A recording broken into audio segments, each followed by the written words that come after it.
Time for listening and assignment number 10. Okay, this week we're going to go over two pieces, Paris 1971 by Suzanne Ciani and Four Aspects by Daphne Oram.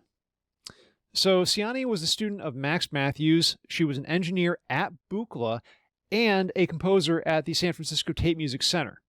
So if Subotnick is the godfather of West Coast synthesis, she is the godmother. The pedigree is equally impressive, and so is her work.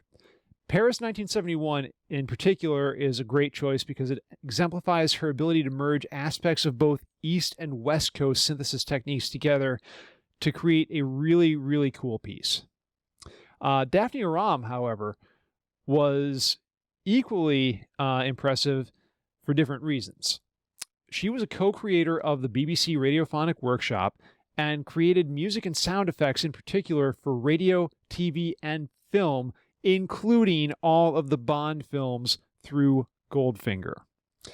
She also very famously developed the Aramix synthesizer, where composers would draw wave shapes, pitch, volume, and filter envelopes and LFO contours on transparent films that were fed into the machine and controlling the synthesizer using light.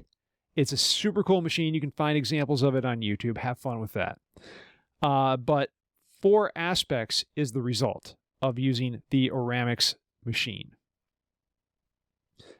What you're going to do, however, for this assignment is you are going to go back to the drawing board in VCV Rack, or back to the drawing board, because you are going to be taking one or two, if you so desire, of the 4-part chorales from the 371 harmonized chorales. There's a nice link to IMSLP up on Moodle for you.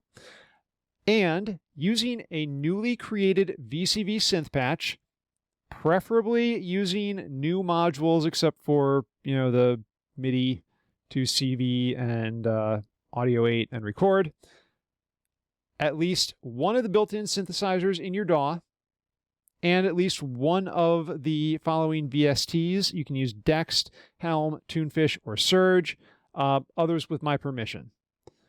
Then the fourth voice can be anything from the above list. What you want to do is create your patch in VCV, record the part, and then dump that audio into your DAW. Then, using MIDI and the synth from your DAW and the plugins, you want to record all the other parts. And if you so desire, you can record a second part in VCV separately, but, at that point, use a metronome. For all of your non-VCV synths, you may start with a preset, but you have to change it and create your own sounds for each synth, which you have to save and include with your project.